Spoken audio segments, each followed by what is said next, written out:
We're often told to do more, whether it's fitting in a 5 to 9 a.m. routine before our workday or stacking our habits to be even more healthy.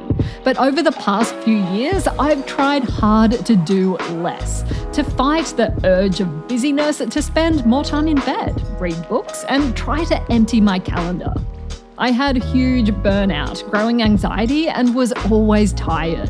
So when I came across the new TikTok trend bed rotting, it seemed perfect. So I said so. It's actually perfect. Bed rotting is when you do literally nothing but laying in bed. It's the end of optimization. It's anti-productivity because you are wasting away under a blanket and the nothingness is your best life. And what I didn't expect was this huge backlash. Is it actually self-care? It's not healthy. And that one behavioral scientist in this headline, yeah, that's me. I've never been so popular for talking about doing nothing. So I'm here to set the record straight. TikTok trends are far from perfect, and in this case, nothing new. We'll get to that. But I am sick of the rest shaming. There can be an upside to physical and mental downtime, to rest. But as always, the science is nuanced. So here is your research-backed guide on how to embrace nothingness to live your best life. And by watching this video, you've already begun. A big thanks to my patrons for supporting the channel. What I want you to take away from this video is that it's okay to do nothing and you deserve to rest. These are both straightforward concepts, but they can be hard to fit into our overactive brains. So here's some evidence to help.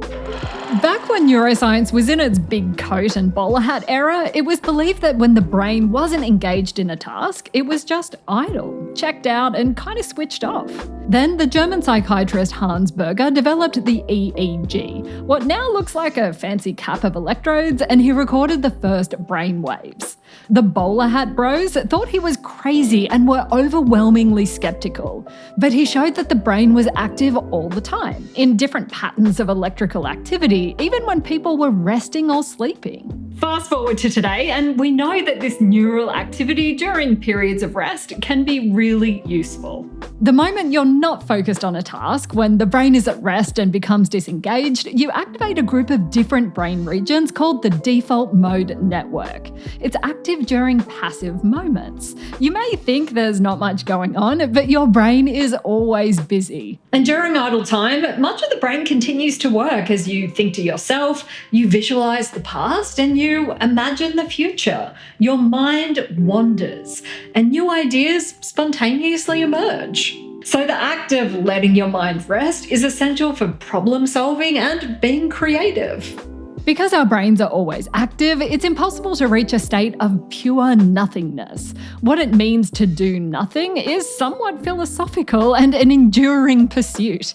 In the late 1800s, Oscar Wilde wrote, "To do nothing at all is the most difficult thing in the world." And this is still true. We live in a world obsessed with hustle culture, optimization, and productivity, where there's a popular narrative that a 5 a.m. alarm clock is the key to professional success, where 76% of employees experience burnout, yet doing nothing is somehow lazy. Younger generations are often painted as lazy, yet research shows they work more and have less unstructured leisure time compared to those in previous decades. So I'm here to say that when you have unstructured time, you don't have to fill it with productive activities. It is okay to strive for nothingness. And nothing is open to subjective interpretation. It could be watching a video on YouTube, listening to music, or taking a nap. And these kinds of mental breaks can help you manage stress. The ways that we manage our stress can be really personal, whether it's watching video games or ASMR. And research has actually looked into the potential of ASMR for stress management. In one study, people were given a stressful mental task while they had their brainwaves measured with, you guessed it, EEG. Then they were given a choice of ASMR soundtracks and another different stressful task. When they were solving this task with ASMR, their brainwave activity was the same as when they were previously resting. Researchers concluded that ASMR has the power to reduce mental stress. Research has also found that exposure to relaxing music can reduce both subjective and physical signs of stress, like heart rate, blood pressure, and hormone levels, when people are given a stressful task. And there are other physical relaxation techniques, like progressive muscle relaxation, where you tense and release your muscles while lying down, that can reduce anxiety and stress. It's thought that reducing muscle tension reduces activation of other physiological systems involved in the stress response. These are just some relaxing activities that have been studied scientifically. What you find relaxing and your downtime is as personal as your Starbucks order. Maybe even write in the comments what doing nothing looks like for you. Just trying to keep the algorithm happy. And it's important to remember this, because what might be relaxing for you might not be for someone else. For starters, for people with ADHD, it can be really hard to relax. And in that case, it might be better to do something more structured, like a yoga class or going on a nature walk, rather than rotting away in bed all day accompanied by your darkest thoughts. Physical idleness, like bed rotting, can be a good self-care trend, but it can also be a symptom of depression. I asked my friend Dr. Ali about this. So anything that helps you to rest is probably a good thing, because we have so much of this toxic hustle, consumerist self-care crap out there. Dr. Ali is a clinical psychologist. You definitely should follow him. And he said, this can be a very helpful thing for some, and for others it could be a symptom of depression, or it could trigger a depressive episode. Both of those things are true. Mental health is complicated. It's a little bit different for everyone. So what should you watch out for? Or if you're vulnerable for depression, or if you have some of the other signs of depression, lower energy, problems with sleep, changes in appetite, and the big one, you're no longer really enjoying things the way you used to, then this probably is not a good thing for you to do. Always do what's best for you. Rest and downtime isn't about disrupting the balance of your health. Something that can help explain this is the theory behind behavioral activation, which is a type of therapy that treats depression. So it's a common misconception that you need to be productive and doing things to not be depressed. But according to behavioral activation, you need to find a balance between activities that are important and pleasurable. So if you can free up time from obligations and find a downtime activity that you enjoy, it can help you achieve that balance. Whatever nothingness looks like for you, one of the most important things is just to remember that doing nothing is okay.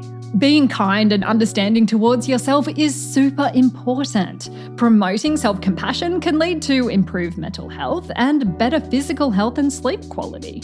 I will constantly rave about self-compassion research because I think it's hugely underrated. In the case of sleep quality, experimental studies have found that either writing self-compassion prompts or doing loving-kindness meditation increases sleep quality compared to control groups. Even though these increases were small, I think it's pretty cool that working to be more compassionate towards yourself can have these immediate effects on your sleep and other areas of health. A lot of people struggle with resting and doing less. It's a common experience. I feel so lazy right now. It can be hard to do nothing. It is, after all, the most difficult thing in the world. Especially when your brain is always doing something, even if you don't realize it at first. Using more downtime to rest and recuperate is certainly a joy to try and a noble pursuit to continue to work towards, whatever rest looks like for you. I think a lot about ancestral self-care. Like, what did our ancestors do before these things were around and before there was this whole industry of self-care? We rested. We spent time together. We ate. We drank. We nourished each other. That was what self-care was. It was about taking care of your mind, your body, making sure you have nourishment, connecting to each other in community and supporting each other. Like, that is self-care.